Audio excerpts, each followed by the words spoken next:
in theory, like you're there for one of these things. And if you're not there networking with people and you're not there going to the seminars, like you're walking around a trade show, are you really I guess you are taking an entire day just to accumulate pens and like Yes, Post-it pads? I People are. honestly believe people are. Yes. Building a successful real estate career requires you to adapt, pivot, and constantly master new skills. We're Katie and Daniel Steinfeld. We've built our own innovative brokerage, and in this podcast, we've assembled actionable tips and strategies that you can implement to take your business to its maximum potential. It's time to level up. Level up.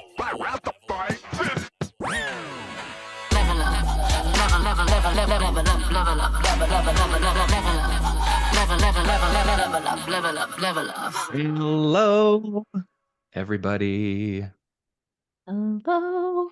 Oh, that was Ooh, bad. Sorry. that was a good that was like straight out of like I was gonna say a Disney movie, but that's Oh it yeah. was like it had that high pitched thing going on where it's like I know. so I didn't mean to go that high, like but friendly you singing. know me.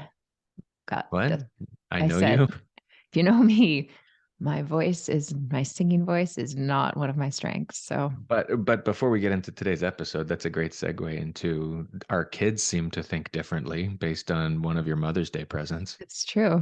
So It was like what was it? It was like 40 pages of I different think, isms about you. I know it was they had writer's block, I guess.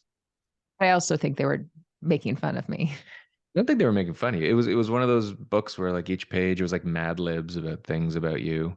And Mhm. anytime there was a kind of lapse in something useful to say, they just said you're a really good singer. Because I think each of them, Lies. and they filled it out separately. It's not like they were together chuckling about calling you a good singer. So weird. Maybe because I At least don't one of sing them very thinks much. so. So maybe they just like, maybe she sings good. I don't know. I don't think you're a terrible singer.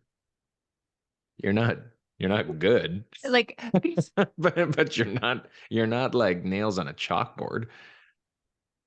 I just can't hold a tone. Like my tone, is that what it is? I don't know. I just like, Do you I've think got that like if you problems. hit the right note, you fly off of it quickly? I just think you're Oh sort of no, I can't hit notes. Like I just can't hit the right notes. I don't know what the notes are, I think. But maybe I'm you also very nervous. So when you're nervous, you hold back on singing. Like I'm not saying I'm a good singer by any stretch, but I you're a feel like lark. when I'm like in the car singing, my singing, that voice is a little slightly Do you better. sing in the car when you're by yourself? Sometimes. Like I wail. I feel like we've talked about that on this show before, but I don't sing in front of you guys really. Do I? Not really. No, not at all. I did yesterday at the kids' concert. I was just like screaming when they were playing like although it wasn't really singing, it was like MC Hammer. It was like weird old school songs on the kids' Yeah, concert. I was it was loving it. good. It was it was the best. It was spectacular. So prior to that concert, we had just returned home from a few days at Canada's largest real estate conference and trade show. Fun times. And we're going to chat about that today. Not so much about the conference itself and what it represented, but more about learnings, takeaways, big lessons, isms, things. We had different experiences there. We were both there in different capacities and didn't really see much of each other at all. Oh, it's busy. It was a busy couple days. Well, you were there the full time. I showed up halfway through the first day. It was a 2-day conference. So In brain fog for at least half of that time, though. So I can only speak to the parts of the conference where my mind was in a good place, which is about as much time as you were there. okay. So the rest of Yeah. the time, I'm not going to share learnings about staying up too late in hotel rooms. Well, No, the learning is, I think it's sort of inherent in what I just said. Don't do that if you don't have to. it's not worth it. Doesn't play well the next morning. No. But yeah, it was an interesting. It was the first time. It was the Realtor Quest conference held by the Toronto Regional Real Estate Board in Toronto, and it was the first one that's been done in 4 years. We were actually a booth at the last one in 2019, which was funny. And I'm glad we weren't this time. Actually, I was part of a booth. You were part of that. So was I. Yeah, We were still in booths, but it wasn't our booth. I know. It's just like when you're running a booth the whole time, it really doesn't allow you to do much else, unfortunately. So good though, because this one, yeah, like in addition to the trade show element, which was humongous, but really, I don't think either of us took in any of it. Like I didn't really go or I speak to walked any of it. around, but yeah, I There didn't. was so much. I kept, you know what? Every time I was going around, I felt like I was in a rush to go somewhere else. And so I never made eye contact with anybody that was at the booth. I felt like the moment you made eye contact, you were like sucked in. Fair. And yeah, That's fair. I don't Well, know. we had Like places to go because it was a busy event. Like there was so much was. good stuff there. So this isn't to take anything away from the event. It's just we weren't there for the we want to buy things element, and we weren't there to um, get recruited Right. or anything. Although somebody did That's try true. to ask if I was looking for a new brokerage. I politely Uh, declined. Really? I had Yeah. somebody call me the other day and asked me if I wanted to join their brokerage. I'm like, the Did you broker of consider it? record. Did you consider it? No, I didn't. They're like, Oh, oh, I'm so sorry. We'll edit that in our notes moving forward. So I feel yeah. like people need to update their call lists or something just to make sure Well, they're, it's so automated. Like the calls we get and like there's emails constantly, which is just yeah. lists, but like the way that they approach us with the, like, are we struggling in our business? And like, are we Mm. like just look at what we do. I mean, we're not important. Well, no, just look at the title. Like, I mean, do a little bit of research on the person you're calling and don't just Well, call that's, every yeah. name on the list. Yeah, But exactly. anyway, that's a discussion for another episode, maybe, It about is. how we can Yes. scrub our lists and whatnot. But let's get back to this event and the cool stuff that happened. I mean, I just kind of want to jump into different learnings I had, but they're all kind of specific, and a lot of them came from speakers who were there. Some Mm. interesting stuff that I took. I don't know if we want to go more high level first, or if there's anything else that you did, um, or even just kind of conference-esque advice. I know last week we talked about how to conference right and how to learn right and how to approach Mm. things Yeah. in a responsible way. We've now just gone through it, both of us, as did some of our agents and like 10,000 other people in this city. Yeah. And it did look like some were doing it the right way. It looked like many were doing it in the way that we talked about last week, just kind of being there to be there. And they're going to be at another one and another one Mm. and grab the free stuff and whatever. But what about you? What was experience wise? Like, what would you take from it? I think, well, first and foremost, I think it was just about the people. I was telling people when I first got there, I showed up the like midday or like around 2 o'clock the first day, and partly because there was stuff to do, but also I was like super nervous coming there and just not like I'm used to having somebody like maybe you or one of our other agents that were kind of hanging out together, going in together. Like you feel a little bit more comfortable walking into those I things. guess that was your initial thought because you weren't nervous there. You had like the No, power it was going totally on there. fine. Well, that's it. And like honestly, I kind of enjoyed walking around by myself because like every so often you just bump into somebody you knew that you haven't probably seen for years since the pandemic. So that was good. Or just people that you've only seen on social media or whatever. So that was good. And I think it helped me to realize that it's really all not all that nerve-wracking. And most people go to these conferences on their own and just end up meeting up with people. And I'm just not a good networker. So I always like go into these situations a little bit more nervous. But I think though this was the best environment I've been in as someone also who doesn't like the networking. Like mhm, the combination of so many people being removed from this for so long, with yeah. all of us wearing big name tags, as understated as that is, like there's people we've never met before who we know from whatever their Facebook picture looks like, right? Yeah. And it's the same thing for us. Like people probably didn't know who we were, and then they saw the name tag, and they're like, "Oh, you're you," and we are like, "Oh, you're you." And that made it less about networking and almost more like catching up or meeting an old friend. And there was a lot of that, and I guess that comes with being in the industry and around people a little bit longer. But we Mm. don't make a point of going out and meeting No. people in our Oh, industry too much. So God, no. yeah, I say too much at all. But notwithstanding the kind of it's their job, but I didn't want to talk to them trade show element, like walking through and like head down and whatever. Anytime somebody would bump into us or me or you and start a conversation, it was good. And it was sort of by design 5 minutes at a time. Like nobody wanted to be there to go off in a corner for an hour and a half and talk. It's true. At Yeah. least not You with don't know. me. I don't know Well, about you. yeah. Well, I But don't think, people had time to do that. There was stuff going on the whole time that it was just more in between things as people were going to and from. So it was good. so I think from that perspective, it was a good opportunity to catch up with people, to have some quick conversations, throw out there the let's meet up. Let's see. Let's do a follow-up episode in 2 months and see how many of the let's meet ups come to be.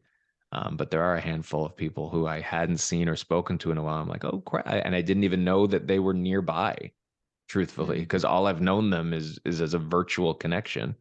Yeah. But the weather's better, like, and we're out more. So in a lot of cases, I do hope this is a precursor to better conversations and relationship building with some Yeah. of these people across the industry, which is pretty good. That was a nice byproduct of this, where I guess the design of the event is for that, but more so the stuff they're putting in your face is the trade show, and it's the educational stuff, and it's the speakers. It's kind of, those are usually the three elements. There was a fourth element which I really liked, which maybe we'll talk about, which was like the health zone here, which maybe is considered part of the trade show, but nobody was selling anything there. I escaped there a few times. It was pretty cool. I didn't go there, It unfortunately. was, I was like taking dates there with me. I took one of our agents with me. Like, let's go get an oxygen blast. That was good. But there was stuff going on I didn't even realize. They were giving away free massages in there. Oh, really? There was all Oh, kinds of like fun. stuff, and it was just like a hidden gem where Yeah. people There see was the a lot word of health, they people. shy away. I'm like, no, like Yeah. this They're was, like, oh, no. yeah, like I'm not here for health. I'm here for That was like the whatever. people that saw, like I was doing the Rico booth for an afternoon and people saw Rico and they're like, for in Right. this, for those in Ontario or that are not in Ontario, it's our real estate regulator. And yeah, just sitting there and they're like, oh, what's this? Free pens. And they look up and they're like, oh, Rico, Repent. just like run away. They just open their bag from 30 yards away and say, toss the pen. I'm not coming near Yeah. you. Oh, yeah. Yeah, There's people, exactly. we know when we did the booth, I mean, everyone would do that uncomfortable wander, staring at what you are, staring at what you're Yeah. giving away. And very few Is would it be, worth it to come up and talk? do I want to have a conversation with these people? Yeah. But hey, I mean, you're there in theory, like you're there for one of these things. And if you're not there networking with people and you're not there going to the seminars, like you're walking around a trade show, are you really I guess you are taking an entire day just to accumulate pens and like Yes, post-it pads? I People are. honestly believe people are. Yes. And that's Yes. where, if you didn't listen to last week's episode, just go back. I won't dwell on the fact that that is not an effective way to spend your I time. kind of regret not getting free stuff because our kids love free stuff. They And like, asked this time. They were pissed off. I know. I I had didn't have a nothing. chance to go around. It just wasn't worth the cost benefit of talking to people in the booths. I'm like, meh. Well, because those aren't the people we're there to talk to. And honestly, it's better for everybody that we don't take their pens. Yeah, but you Like, could always use pens. we have pens. I mean, That to is your true. point, it was more just coming home that the kids are like, "What'd you get?" Because like we did Yeah. have the little I like got a grocery few bag that they give flyers. you on the Yeah. front. That's all. I haven't even opened the bag yet. I don't know what's in there. I threw Maybe it there all is in a the pen. recycling bin. Oh, would you say it's in the recycling bin? The stuff that I brought home, my bag. Well, I never added anything to my bag, so whatever it Oh. came with is what I Yeah, got. that's what I got too. It's all just Yeah. ads. Okay, so Yeah. poor kids. Yeah. Sorry, kids. Tough luck. You'll just have to use the pens we already have. So anyway, okay. So I don't know. I don't know what sessions you went to. It was interesting. There was one thing that I thought was maybe good, maybe bad, was way more sessions than any individual had time or the ability to consume. So you had to be really selective, which again we talked about last week. And like, what is it I actually want to learn and know and go to here? And I want to say there were 8 to 10 sessions simultaneously running. Yeah. Like it was a It lot. was a lot. Yeah. And you had to pick, and a lot of the rooms were bursting at the seams. A couple of them unfortunately were not, which was a little disappointing. Yeah, especially given the subject matter. But yeah, I mean, I had to go to a couple because I was introducing the speaker in a couple. So for those, whether or not I would have chosen them is irrelevant, but I was able to take in some of the content there. What about the ones that you went to? They good, bad, ugly learnings? I honestly didn't go to too many. I mean, Trevor Noah, I think, was the biggest highlight of For the speakers, the yeah. conference in terms of the speakers. Sorry, I You should have jumped right to answered the your other speakers, one. yeah. Yeah, That's okay. I'll go back to I'll go back That's to fine. the seminars. No, I only really went to one, I think, and that was the diversity, just talking about racism and sexism and all the isms in real estate and beyond. And huge room, not huge room, big room, 5 people, 5 women there. And it was very unfortunate and really, I mean, it was like very disappointing. And this woman was amazing. The woman that was speaking, her name, Dee is her first name, Roderick, I think is how you pronounce her last name. But anyway, she was an excellent speaker. She's a lawyer, brought up a lot of great points, a lot of solutions, but also highlighting a lot of the issues that still exist today, not only in real estate, but in the workplace, when it comes to issues of racism and sexism and things like that. And yeah, it's just, I think it's frustrating when you're a part of, I mean, even our own brokerage, like we can always do better, but you're also, you and I are, and everybody's a part of other organizations that profess that they are so focused on diversity and inclusion work, yet you don't show up to the things when they're available because you'd rather learn about how to do luxury real estate and how to do, and I get it. It's a real estate conference. So obviously you want to consume real estate stuff, but these are the topics that are more important in my mind, and we're not making the time for them. And I'm not meaning to sit up here on a high horse saying like you guys all suck, because like I have a lot more work that I can do as well. But it's just, it starts with acknowledging that these issues exist and listening to people who experience these things, and nobody's showing up for that. Nobody. So people will just continue thinking, oh, there's no problem. I don't see any problem. I never hear of issues. Of course, you never hear of issues because you're not a Black person, or you're not a woman, or you're not a gay or lesbian person. Like, so anyway, I'm getting all razzled and dazzled. It's just so frustrating. It was a blatant piss off is what it was. Like, Yeah. plain and simple, that we know. And it's, you know what? It's the same thing with this podcast. We talk about it as well. When we discuss real issues people should listen to, like we see the numbers. We're not doing this for likes and shares and whatever. But we constantly want to put things out there that should be discussed. And you need to put it out there and hope that those who need to hear it are going to hear it. Yeah. Or at a minimum, enough people are going to hear it that they share the message with those who need to hear it, right? Because the problem is perpetuated by the fact that all those people who, and you're right, it's not a group of people who are wrong here, but there are people who don't acknowledge there's a problem, and they're the ones least likely to even try to understand what the problem is. And again, I mean, this episode, we're not diving back into that, but what you experienced at the seminar there, or at that session, that is the issue. Because I know, to your point, I was in another session that was about trends in the condo market, which is very relevant.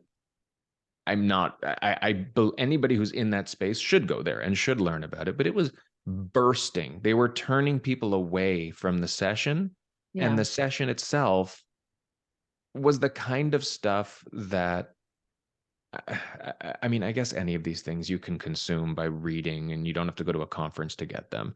But it was basically a big shitting on government. It was lobbying tax rules, and it was the reason why condos are going to be tough to sell. Right? And useful information. But when you have 9,000, 10,000 people in the building, and 5,000 of them are looking for free pens, and 500 of them are going to this session, and then other sessions concurrently running sit empty with really, really useful topics, it's disappointing. I'm not disappointed in Oh, individuals who went to other things. I'm not no. disappointed in really in any one person. It's just disappointing as a whole that this is where we sit as a society. Yeah. And it feels, and I know this isn't the intent sometimes, but sometimes it feels like this way, that it's almost like the companies and people that put on conferences, it's like, oh, it's a check mark. Okay, we've got a diversity person, check. Let's just show that we've got that. Yet I feel like you have to take it one step further with these things and put these sessions on more of a platform, make it more known, put them on a stage that is more accessible to people, or that is more in people's faces. Like, I don't know what it takes, but it just, I half agree with you there, because you're right. I think these things are at the forefront because a lot of people in back rooms are saying we need to do this because we need to do this, not because we want to do this. However, yeah, no, and this I'm not saying that this wasn't done because of that. Like, I'm just saying sometimes it feels that way. well, but I'll take it a step further in this example as well, that there were 3 keynote speakers at this Yeah. conference. Very big name, prominent. You mentioned one of them, Trevor Noah. Mhm. If you don't know, look it up. He's a Mhm. big deal, right? Mhm. But it was also Billie Jean King, who should be to most as much or larger a celebrity with way more story, and in a lot of ways, I shouldn't say more story, but as relevant, as interesting a story. And then Dr. Bernice A. King, Mhm. Martin Luther King Jr.'s daughter, who has Yeah. been running the Martin Luther King Jr. Foundation since its inception. Effectively, she is like whatever you would call it, the head of that, and a civil rights activist Mhm. as prominent as there is in the world. Yeah. And she was a keynote speaker put on the large stage, and the crowd that came to see her in the exact same room as Trevor Noah was a quarter that of who came to see the celebrity and razzle dazzle of a Trevor Noah. And don't get me wrong, there were still 1,000+ people in there, and it was a good crowd, but it was a different kind of upsetting. It was the same thing on a bigger stage, to your point, where you could say whatever you want about time of day or where it was in the conference or things like that, but I mean, there Yeah. was also a diversity panel that was run as part of the conference where people were Yeah. brought. Like, there is just all we can do. I shouldn't say all we can do. You can always do more. But what was done was creating as many opportunities and putting them in front of people to give them the opportunity to consume the message in different ways, right?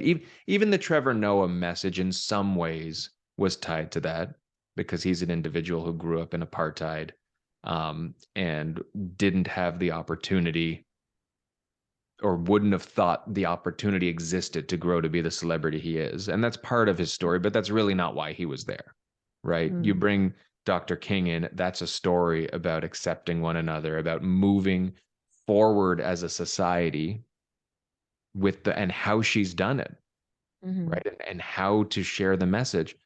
And a lot of people were in there, but it's what's frustrating is not so much the attendance numbers wise, it's who are the people who are consuming it. And it just feels like it's all the people who share and agree with the message. It's always the same people. But whatever the topic is, I'm saying it's Mhm. it's the people who kind of get that narrative already.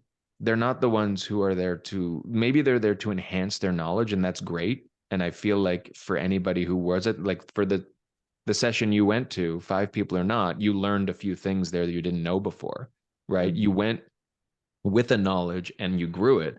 But those who need to enter the ring in the first place never do, Yeah. or don't as often as they should, when it's given to them as An option. an option. Yeah. So anyway, Yeah. Okay. Well, let me just say some, like, a couple things I learned from this, because it was still very valuable. it was a good rant Um, though. I know. figured we would do that. So one example that she gave in her presentation, and I know we've heard of some of these things before, but when it comes to a real estate appraisal, it was a white husband, black wife. They lived in a predominantly white neighborhood, and they expected a valuation of their home around 450,000, and it came in at 330,000. So the bank then agreed that the value was off. So they ordered a second appraisal. And before they did that, before they had the appraiser come in, they removed all the evidence of blackness, like all pictures of the wife, the kids, all that kind of stuff. The husband welcomed the appraisers into the home, and then the home appraised for $465,000. And these are very common scenarios that happen not only in the US, because a lot of people say, oh, this is just the US. It's not. It happened recently in Ontario, I believe, as well. So in Oakville, I think it was, a story came out about this. So this is stuff that still exists. So for those that don't agree that racism exists in real estate, it very much does. So that was just an example, but the one thing I really took away from it was the difference between, well, basically there's three types of people when it comes to racism and diversity work. There's the actors, the allies, and the accomplices. And actors just kind of like fake that they, are for it, but don't do much about it. And then allies they're willing to stand in support of a marginalized voice, but there's rarely any risk involved in that. And then accomplices, they are allies, but not all allies are accomplices. An accomplice uses the power and privilege they have to challenge the status quo, often risking their physical and social well-being in the process. So obviously they take it to the max when it comes to helping individuals that are marginalized. And so I thought that was very interesting and kind of made me think about, where I stand in that, because I definitely have a lot of work to do when it comes to getting to that point of accomplice. And she did say, you can Google things to say, or I guess things to say to people when they make a racist comment, like just very, helpful few word answers or something to help redirect the conversation or highlight how that was racist or whatever it might be. And the more you're comfortable with saying those things, like just say it to yourself, practice it on your own. So when these sorts of things come up and a racist thing is said, or, a bunch of guys talking about a girl in a really horrible way, like you feel more comfortable just because you've said it so many times that it kind of just rolls off your tongue, and you're feeling more comfortable with what to say in those situations. Because I think a lot of us, and it's not an excuse, but when we do hear something like that, especially with people that are colleagues or close friends or whoever it is, and you're just like stunned and you're not sure, you obviously don't support it, but at the same time, it's hard to take that next step forward to really point it out and call it out. So yeah, thought that was interesting.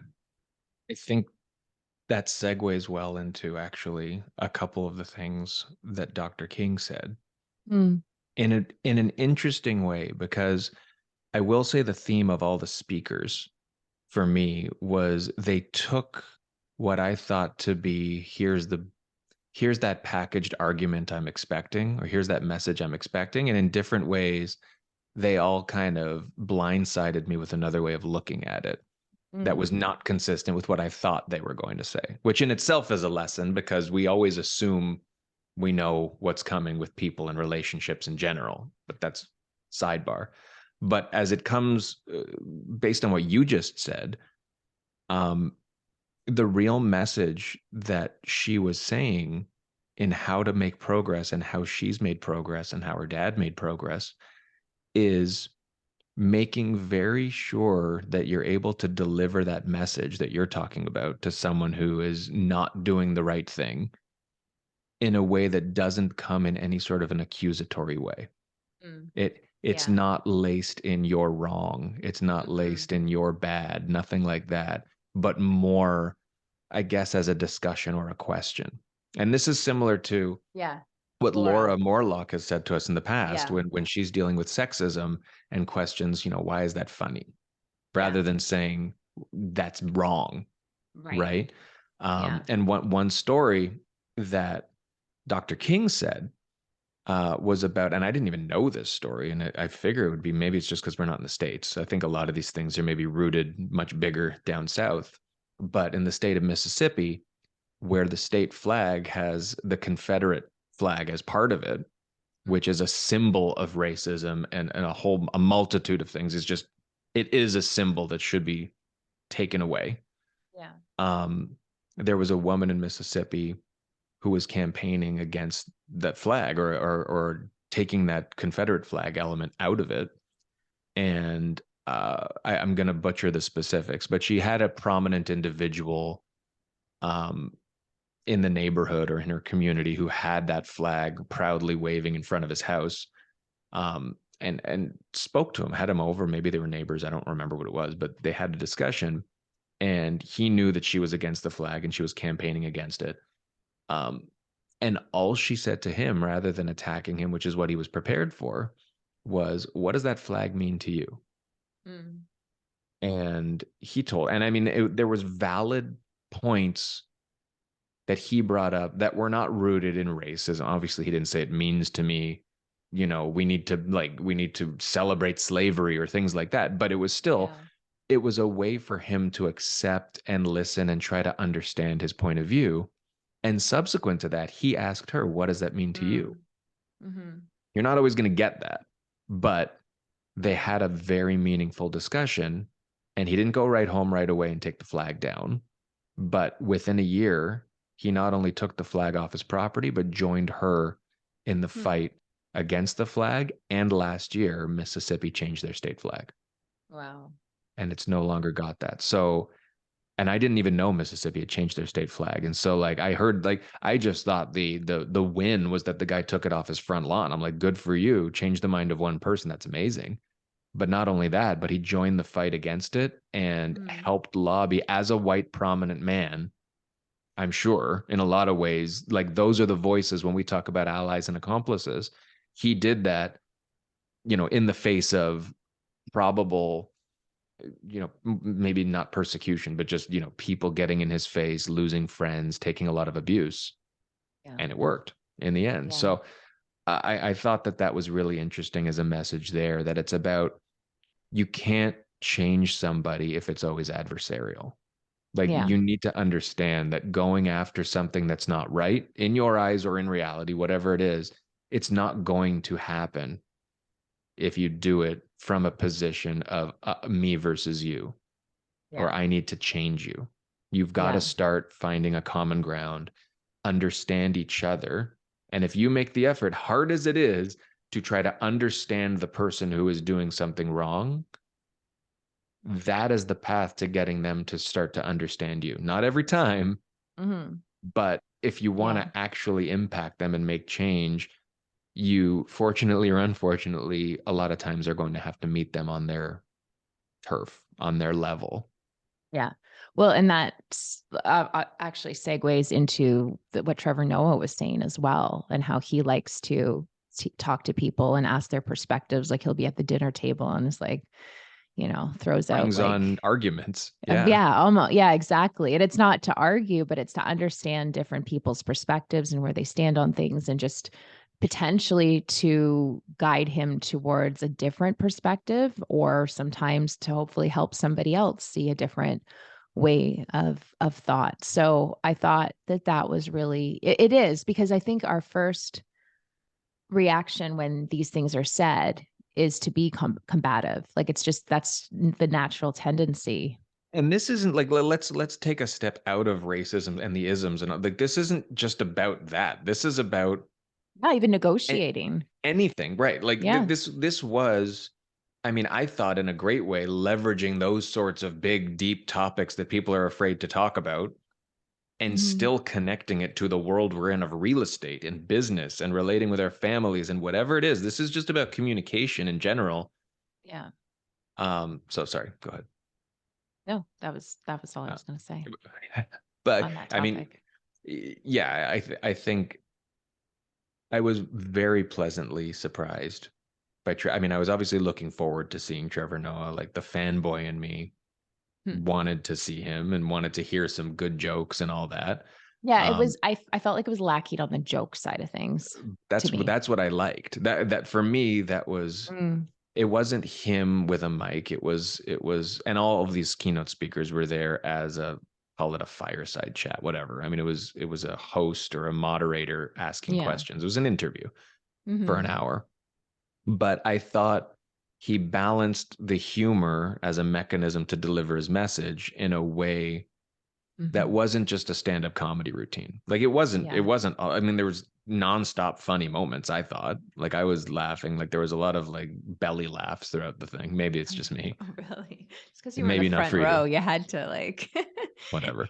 But yeah, but I mean the thing is there was wisdom in what he said, right? And it was Yeah, just it I was agree. really it was No, no, no. I refreshing. thought I thought it was great. You know what? I went in thinking it would be more of like a stand-up routine. Right. So it definitely like I was like, and then like it was an hour, so you're kind of sitting there, and it just, I don't know. I would have liked a I was tad more entertainment.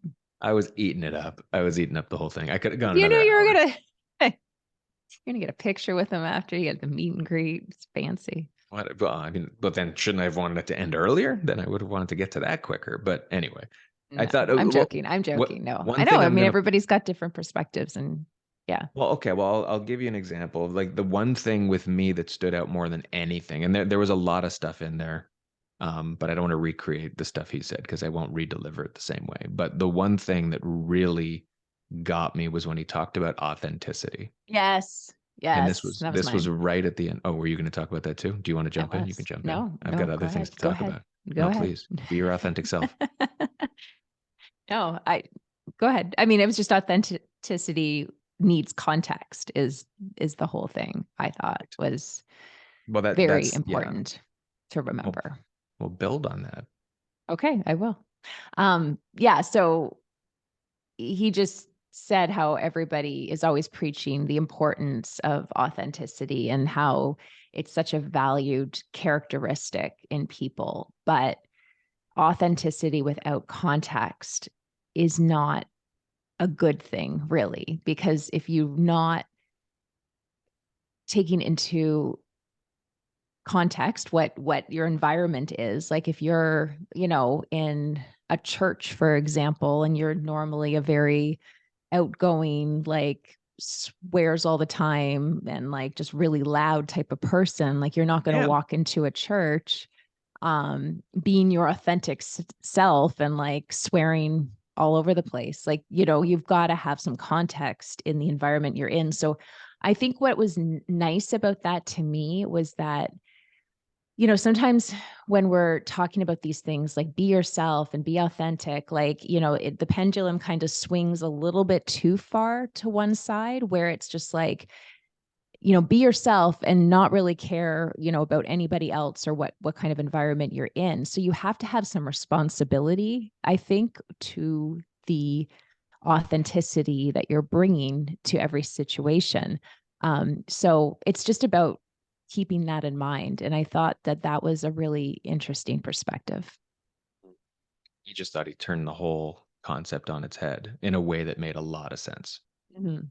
Like, this is what we tell everybody. Everyone's What? always dropping, you need to be authentic. You're going to be successful. People are going to like when you're authentic. People know when you're not being authentic. Da, da, da, da.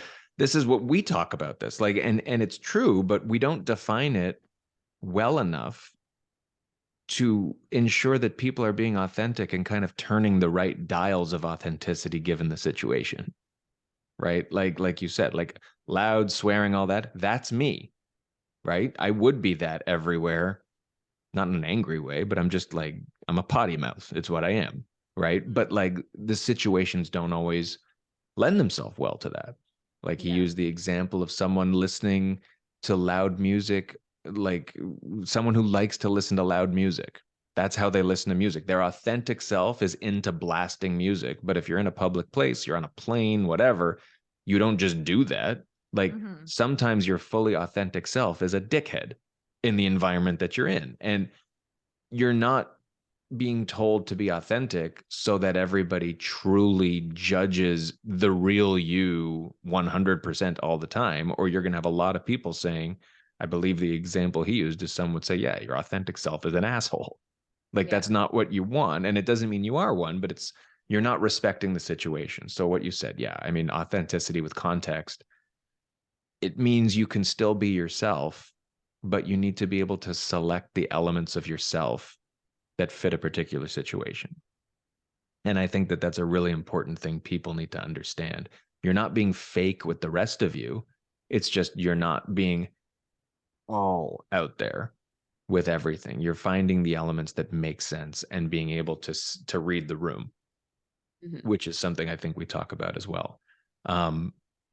Another thought that he had that was kind of a quick one, but it also stuck with me, was what he called the paradox of success, which he was talking about ups and downs in life. I think the question he was asked was like, can you talk about a bit of the ups and downs you've gone through? And he's gone through a lot. We all have.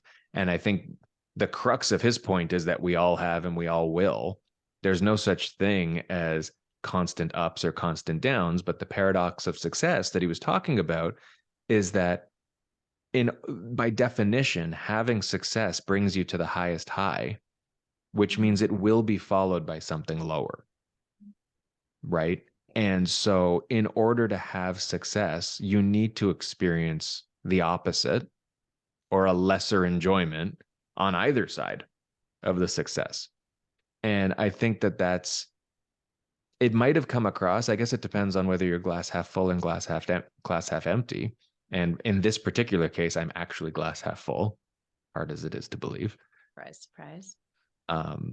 But I think that should be the motivating element of when you're in the dumps, when you're feeling down, the same way that when you're down, success, like there's ups ahead of you. And also to center yourself that when you're winning, you don't get complacent, right? You win, it's going to come back down to earth. So humble yourself a little bit. But also when that happens, know that the next step is another win. If you kind of stick to the plan and stick to understanding that that's what life is all about. Yeah. So I thought that was interesting. It was really just a quick one-liner he put out there, but it got me thinking. I went into my own world for like 5 minutes. So I don't know what he said after that. Just kind of making mental notes when he dropped that one. Yeah. Well, I think we expect life to be smooth, and it's just we're constantly setting ourselves up for disappointment. So changing that mindset that yes, there's ups, but there's also downs, and it's going to come in waves, and we just figure out how to deal with it. And the down waves are the areas where you learn more about yourself and you learn how to get through certain situations, and it makes you stronger at the end of the day. But I think a lot of times we play the victim card and think, oh, it's always something, never works out for me kind of thing. Well, it never works out for anybody if you're expecting perfection or, good all the time. Was it, I don't remember if it was him who, when you're talking about learning things, was it him who dropped the whole idea that learning by definition proves that you're wrong? Was he the one who said that? He might have said that. I don't remember. It was another interesting thing, like talking about how for all of us believe we're right until proven wrong. Like that's just how we live. Our point of view is he right. Did talk about that. I remember that. Yeah. Yeah. So he was saying learning, which is something that's a positive thing that we all strive to learn more. Like it's our nature. It's something that we want to do. When you learn something, that's proof that you were wrong about something. Yeah. Which is also a really interesting way to think about it, because once you've learned it, now you're right about something, I guess. But in order to learn it, you didn't know it beforehand, which means whatever it is, not knowing something is the equivalent of being wrong about something. It just doesn't sound as harsh. And so when you put learning into that context, or when you put being wrong into that context, I think it makes it a little bit easier for some of us, at least, to accept the fact that we're not right about everything. Yeah. Right? Like if learning is such a good thing, we're obviously striving to be right about more things that we aren't right about right now. And And that ties back to perspectives on people as much as it does about learning things in textbooks.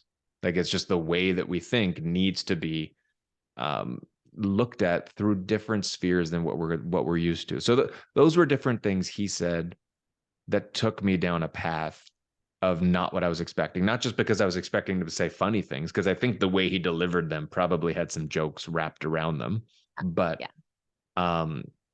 But yeah, I mean, I'm happy to go and see somebody and be shocked by what I leave with. That it wasn't just the packaged thing. And maybe he does say that to every interview he does everywhere, but it's nice to hear things that are out of character for somebody that actually make you think. Yeah. Well, I mean, I don't think it was like a canned thing, because when you have somebody interviewing you and asking you questions, I would imagine that they're probably different than what you get with somebody else, or hopefully maybe it was all planned That's out. why, Maybe it yeah, was all scripted. Who knows?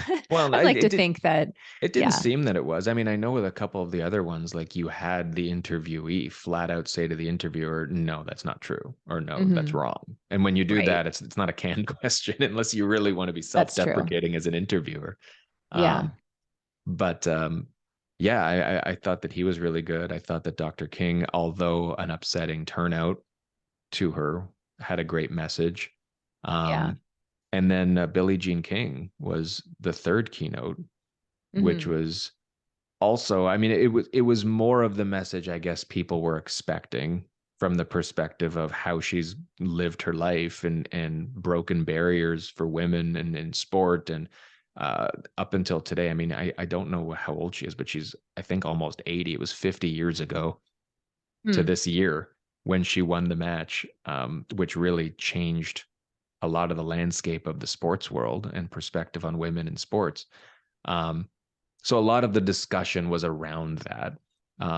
One thing stuck out with me in her talk, which was she was she took the argument of practicing the things that you're not good at and didn't say Okay. that's not important, but she Hmm. said people don't realize that champions spend the most time practicing the things they are good at. Hmm. Yeah. And that's an interesting thing too, which I never really thought about, because everybody's always about, obviously you learn from mistakes, and when you're not good at something, you want to make it better. And she said that definitely, like, you don't just forget about the stuff that you suck at, Yeah. but to be really great, enhance, maintain, and build upon the things that you're already great at.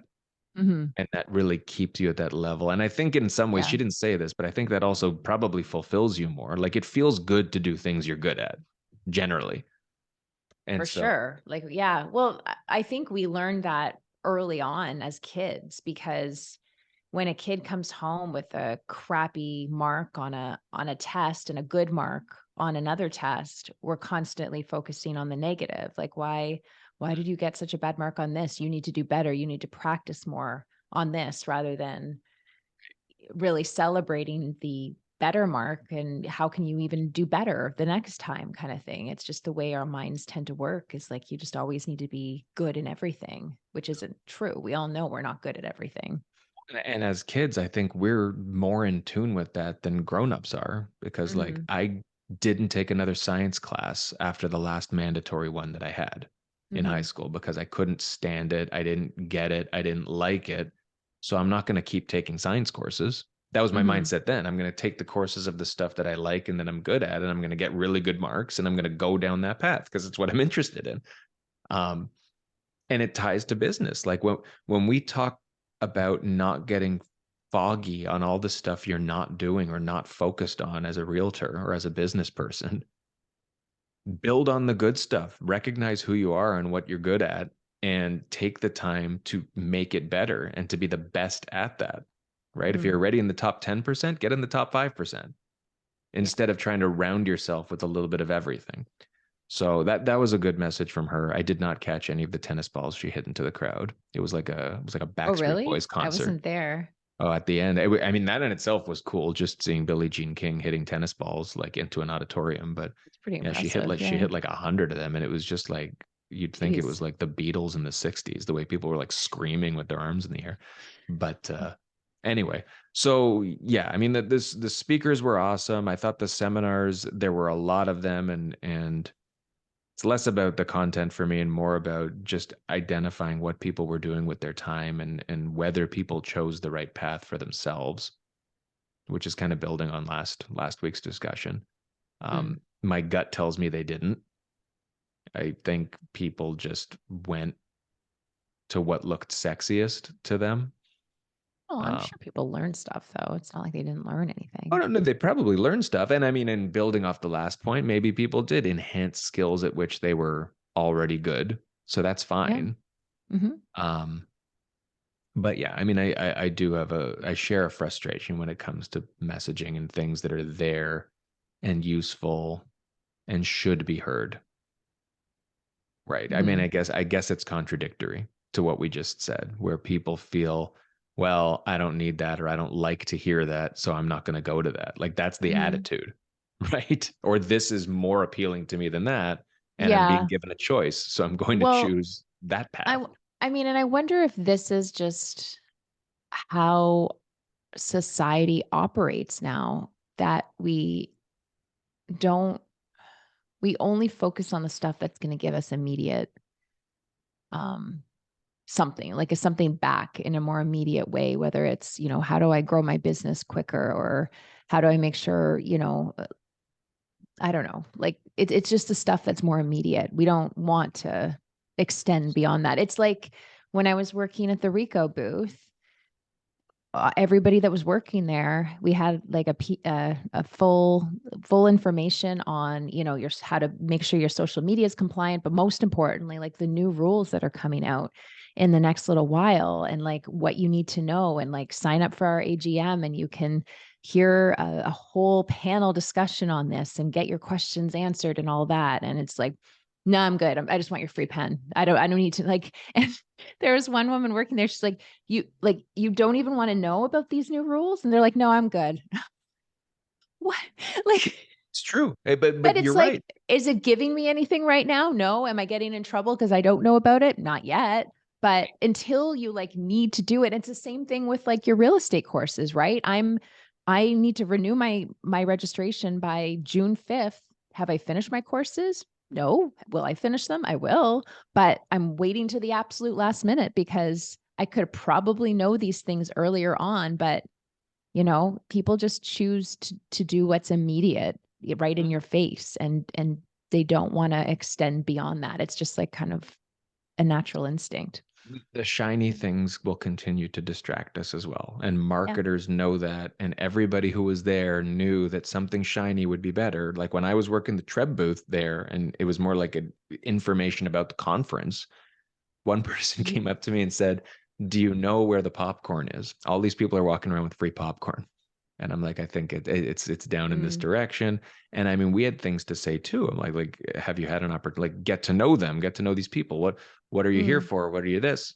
They're a member. They've been a member for a while. Oh, have you heard about the changes that are coming for your real estate business experience? Like the software that you're going to be pretty soon using. Moving to use, yeah. Right? No, I don't know. Like, why is that here somewhere? Yeah, it's right over there. Like, do you want me to show you? Like, no. It's just, I'll go to the popcorn. I'll get there later. They never went. No one's going. Like, they're not there. Not generalizing, but most people aren't there to consume things to make them better. They're there to consume things, and that's it. And it is the immediate. It's the distraction, and like we said last week, the conferences themselves can be nothing more than a distraction if you're not there with a reason to be there and with a goal and objective to come out of it with. Yeah. Although a lot of people's goal was free pens and popcorn, and there were slushies this time too. Yes, I didn't get one. Very, it was hot in that room, so definitely was. You're gonna say the slushy was hot? That's kind of gross. No, it was good. It was a good consistency. Didn't get all dried up and icy. It's good. Good to the last drop. Anyway, so that was it. Well, that's the conference in a nutshell. Lots of learnings, and honestly, just from what we've talked about, I mean, that really is, I don't want to say it was the tip of the iceberg, but we didn't take in 80% of what was there because we were in certain spots and had responsibilities. And if that's what we were able to get with 20% of our time, just imagine if you were there. Or when you go to the next one, plot it out and go find the stuff that's going to be helpful to you. Just go do it, and then do your own podcast episode and talk with other people about it. That's right. We're the Coles notes if you didn't go this time, or if you were there just getting free pens there. Hopefully you've learned a few things now. That's right. All right. Awesome. Well, have a great, well, actually, by the time this comes out, I guess, happy long weekend, everybody who celebrates Victoria Day, if you're in Canada. Is this a long weekend in the States? I don't know. I don't know what the holidays are in the States. I feel like it might be. I feel like isn't it like something? One of our kids today, because they do yell at Google when they want to know anything. What did they yell this morning? Hey, Google, what holiday is it today? And apparently today was National Women in Aerospace Day. So that's what today is. No, I thought that was tomorrow. I think today's like a cake day. Oh, yeah. Today's a cake day. Memorial Day is in the States, but that's not until May 29th. Oh. So that's the following week.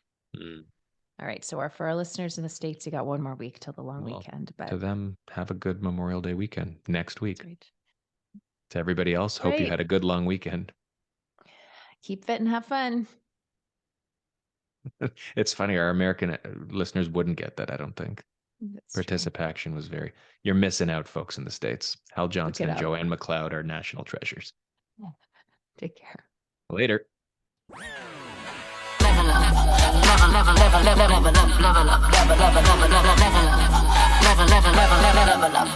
Level up.